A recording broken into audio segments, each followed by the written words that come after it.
galing kami ng bukid, nakikita namin yung mga sundalo nandyan na sa may bakuran namin. Pagdating namin po dyan sa bahay, aganda yung tatay ko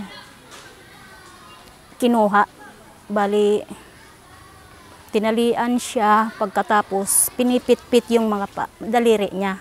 Doon mismo sa bahay namin. Pagkatapos yung isa na daliri na yun natanggal kasi na ano sa kahoy na parang natagilid ba siya sa rifle. Ginawa kong pang-exercise nila na pawisan sila, tinatadya ko, sinusuntok.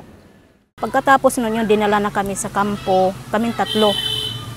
Kasi hindi naman ako magpaiwan kasi ako lang naman din doon pag naiwan ako. Nang pagdating doon ng kampo, yung nanay ko, pinahubad. Hinubaran siya. Tapos talagang punersa, tinanggal yung mga damit niya. Tapos pinalakad-lakad siya na walang damit. Pinapanarabaho kami so hindi ng mga playground, pinapanmuro ng mga sighot, at mga damo.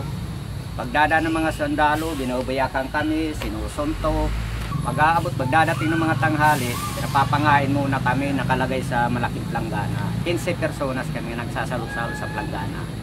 Bali ako naman po, ilinagay sa sako na malaki na tinalian sa taas, pagkatapos ibinitin ng medyo ganyan kataas mula sa lupa.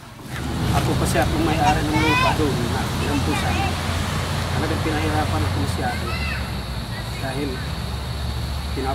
ginagapos ako sa bangko na mahaba. Bago nalalagyan ng tuwalya dito na basa. Tapos pinano ng tubig. Pinubusan ng tubig. Tapos pinainom ako ng tuwan kasi nahimatay muna ako. Pinainom ako ng isang tabo na tubig para sumuka ako. Pinigilan yung suntok. Susuka ko, pinapatayo ako.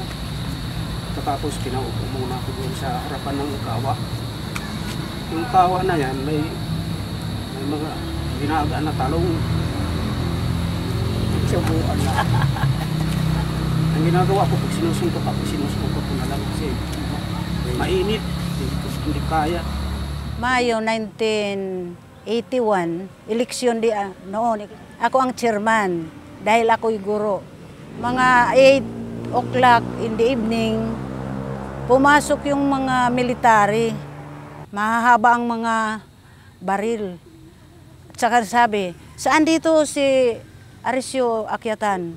Walang nakaimik, wala.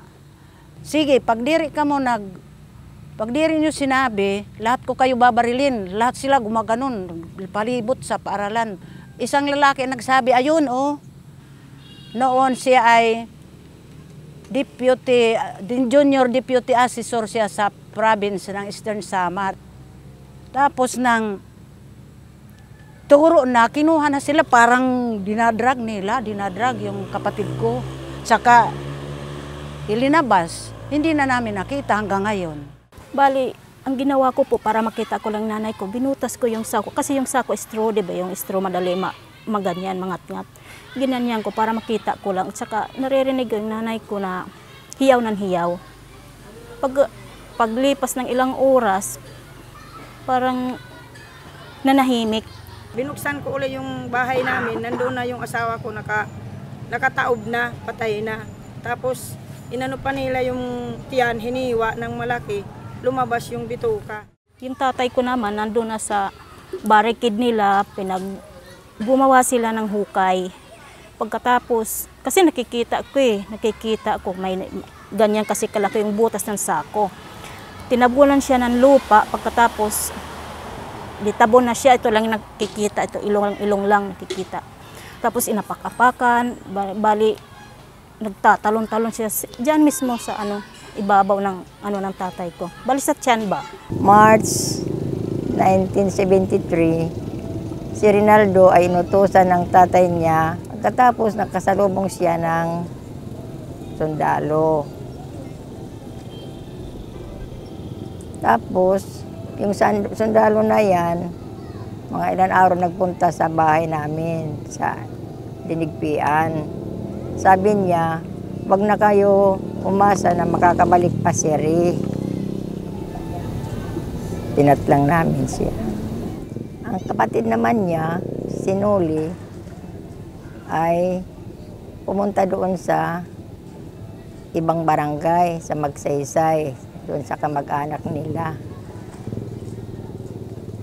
Mamimiesta yata siya. Pagkatapos, doon na naroon siya sa Magsaysay, doon na siya pinatlang ng mga sundalo uli.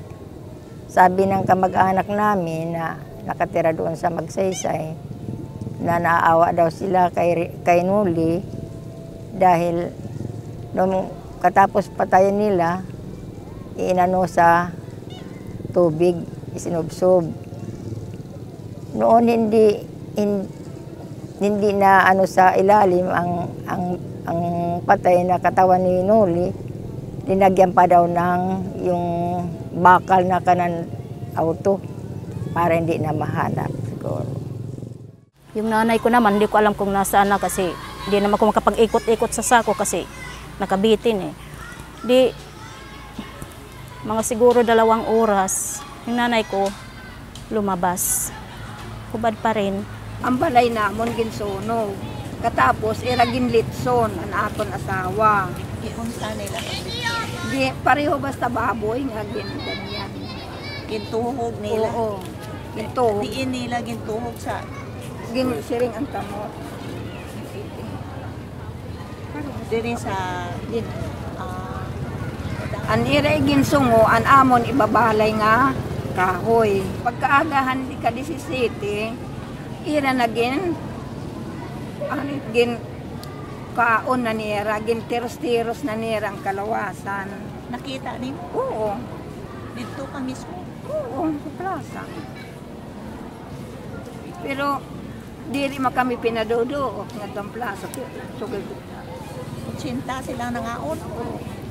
mga patrolya nira. Ginhurot gid nila. Ay, ubos. Ubos gid nila. Ubos nila kinaon. Ang ginsalin na lang mga tulan, ginsunog nira ang mga bubong. Pagkatapos yun, yung tatay ko naman, ganun pa rin nakatali ang kamay tapos nakamasking tape na hindi makapagsalita, hindi basta yun, basta nakatip yung ano niya, yung bibig. Pagkatapos nun, kinagabihan na, wala, basta nandun lang kami, nandun lang ako, yung nanay ko wala, nandun pa rin. Lumabas siya, tapos naghubad, tapos nawala, lumalabas, nawawala. Yung tatay ko naman, nandun pa rin, bumalik sa hukay, tapos baon na naman. Pagkatapos, nung pagbalik niya, kumuha silang mga patay na dahon, tapos sinindihan. Nung pumunta sila yung mga piso, nagpunta sa bahay namin, umakyat agad. Hinatak agad ang asawa ko. Binugbog, inaano ng baril. Ngayon, buntis ako. At saka ang nanay ko, nandyan rin. Nanganak po ako ng hindi oras kasi nanervyos ako. Pati ang nanay ko, namatay noon din nung kinuna ng asawa ko. Parang nalaglag ba? Pero itsura ng tao na siya. Walo po. Pagkatali niya, kumuha sila ng bato. Kasi yung kampo na yun, gilid ng ilog mismo, ilog. Pagkatapos yun, di nakatali pati paan niya, kamay. May kalakip na bato. Itinapon siya doon. Pagkatapos nun, yung tatay ko kasi hindi gaano mahigpit yung pagkatali niya, nakapiglas yung kamay niya. Bali, yung nakawala siya doon, nakawala. Yun, pagkatapos, naglangoy siya na naglangoy. Di tinitingnan nila, wala. O tapos yun, pinagbabaril nila doon. Yun, wala na. Pagkatapos yung tatay ko, nakapunta sa gilid, di nakatago siya doon. Kinuha kami din hintrakhan mga PC, 50 seconds. 13, ang nadakop ham din hingatan. Bungaw na nga ni akan tunga gabing pag kinastiguha. Kaya di ka mamakadiri, sumering ka mga kuan ma-MPI ka talaga, bisan mayor, an era siring kagawad, bisan mga tao, MPI din haamon. Duha ka simana, adlaw gabi ang kastigo. Primero nga simana, kinadto kami, hinamang nagagarantor haamon, anang mayor, anang mga kagawad. Ano mga magyaman din hatap ang sinasarigan makakakuan hamon. Wara kami pakikitaan na sering wara hira dinhi hamon ambot. Wara kami pakikitaan hinsakop hindo kasimal. Ano ang ginawa pa sa inyo bukod dun sa gibunalan? Kastigo? Oo. Ini gipamulmul in hira.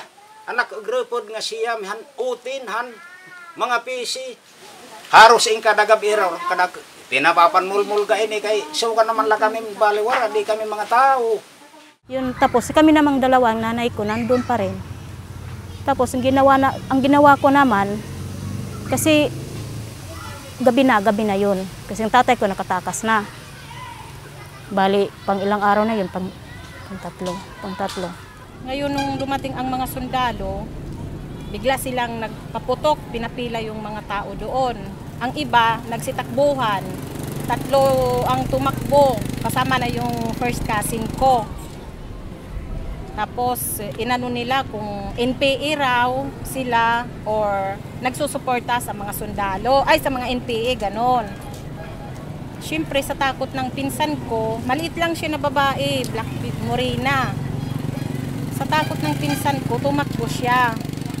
Nung naabutan siya ng sundalo ni Lieutenant Rosil, 45th IB, bigla siyang nawakan at dinala sa may sapa sa Sitio Patag.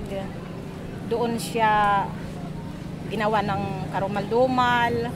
Tapos pagkatapos nung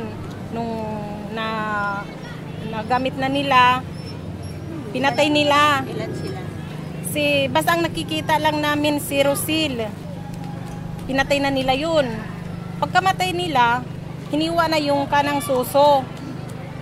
Doon sa may tabi ng sapa. Pagkatapos po, kinat po itong daliri. Tapos tinalian po.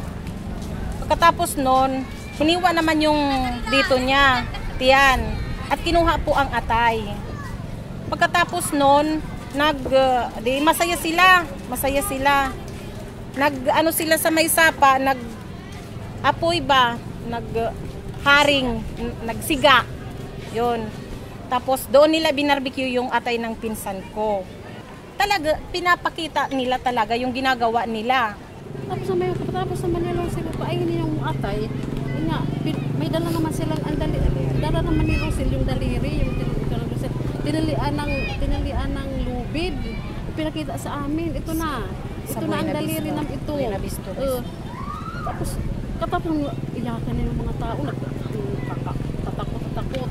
Guys, ipinaano yung daliri ng Magda. Ipaano ang sa mga tao ito, yung NPA ito, kamay ito ng NPA. Bakit NPA naman si Magda? Hindi naman wala naman dalang tuan Armalite. Ginawa ko, kasi maliit pa ako, 9 years old. Bumaba ako kasi bukid yun bukid. Pagkatapos, tulog sila Tulog. Mga madaling araw na. Tapos yung nanay ko naman, nandyan sa may barikid na mga sako na may mga buhangin. Nandyan, nakalaylay dyan. Tapos yung ginawa ko, kinalabot na nadikita. Layas kita, nanay, layas. Adi na nga nakita, tay kay. Wala na makbabati, iya pag kuanditan tubig, kumbaga pag kalampag ang tubig. Kasi malapit lang ang tubig. O di, pagkatapos yun, nalimpungatan nanay ko. Di tumayo sa walang damit. Tapos yun, hinatak ko pababa. Hinatak ko nanay ko, hinatak. Hanggat labas kami sa kampo.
martial law sa amin ay hindi maintindihan kung anong martial law eh.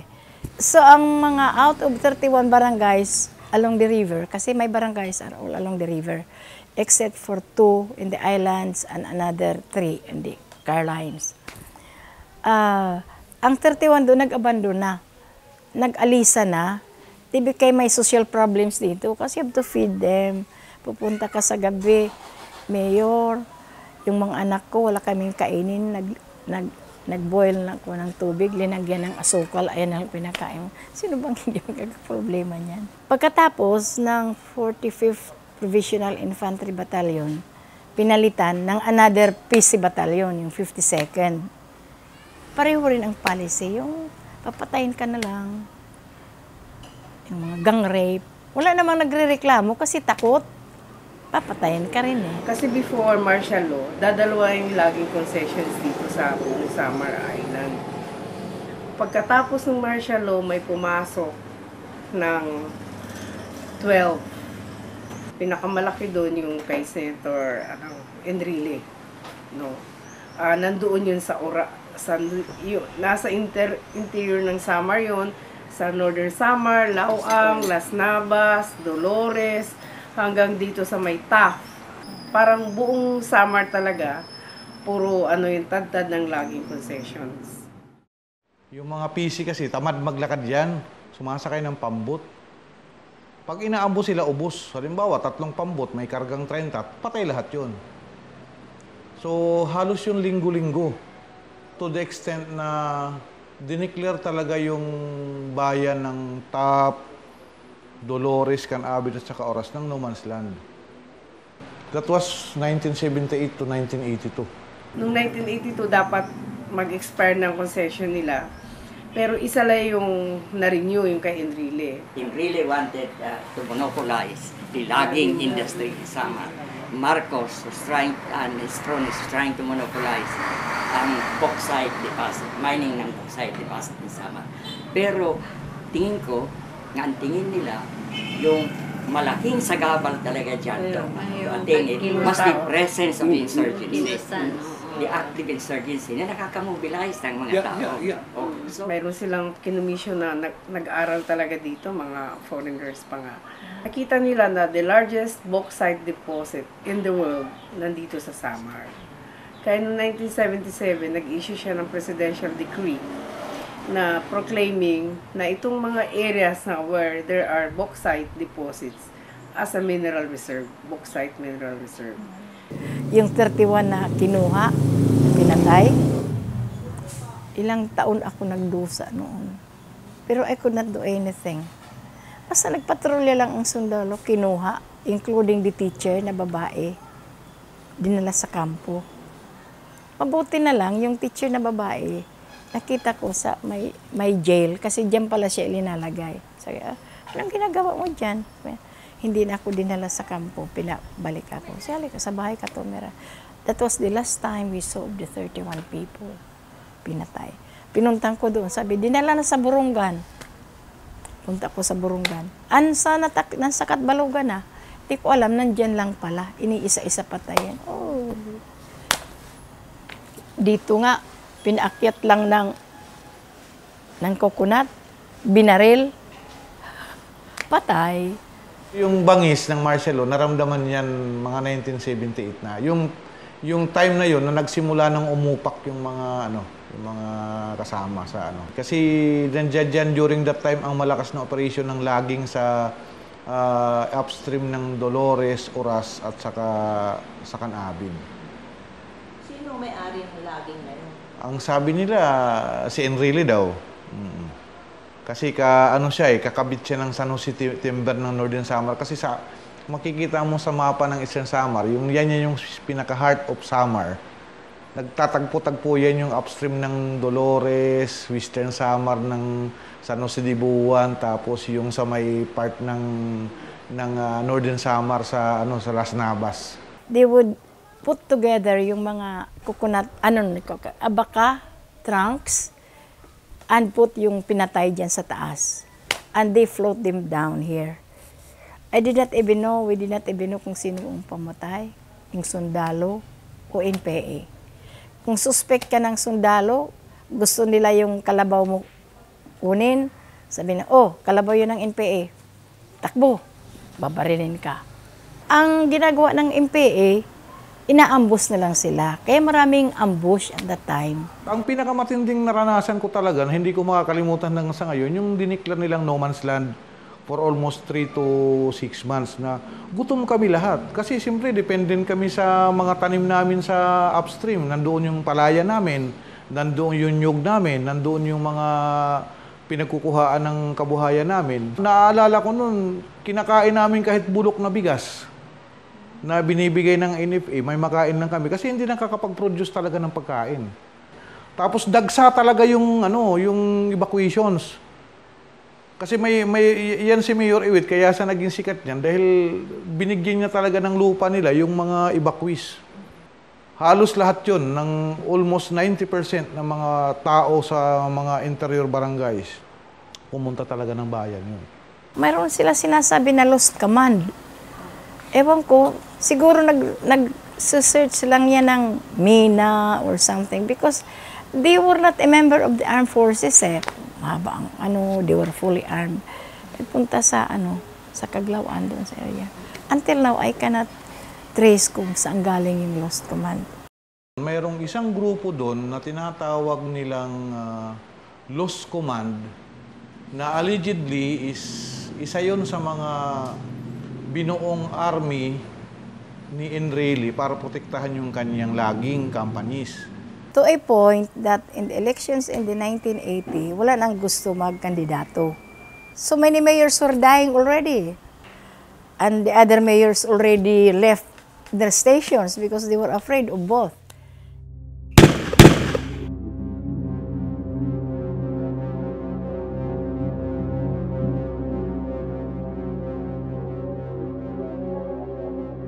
Ang pagpasok, pagpadala dito na maraming battalions during that period, parang eventually talagang miminahin na nila yung buong Samar. After stripping the forest of Samar, its forest, sunod naman ang pagmina ng Samar. Except for the abuses of the military, we never understood what martial law is.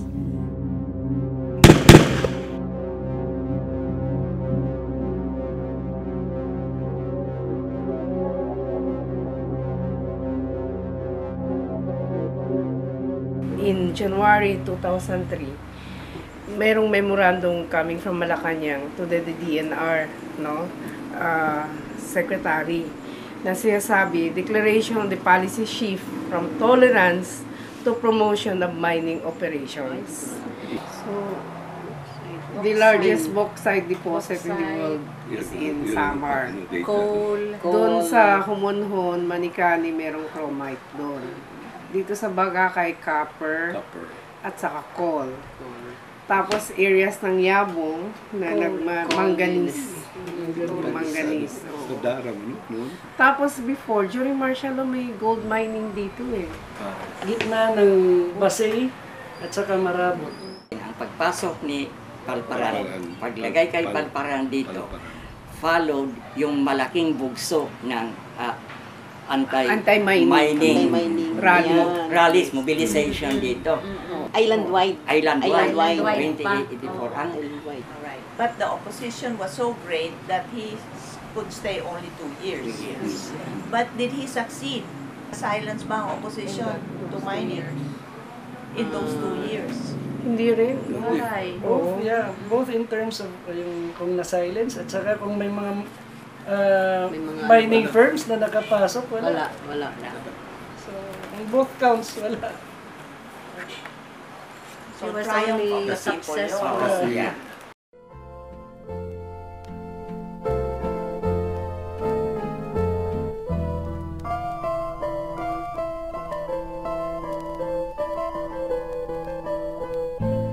Ang heroing natunamatang is pagpuyan. Bisan din sitlat puros kasangkayan. Hangani ang hingpit nga bayan ani hirananay pati kabugtuan lugaring mahiblo hadughan mabuko ining Pilipinas kayuday uripon ay tuna nga natauhan hain daw anhing nga kalipayan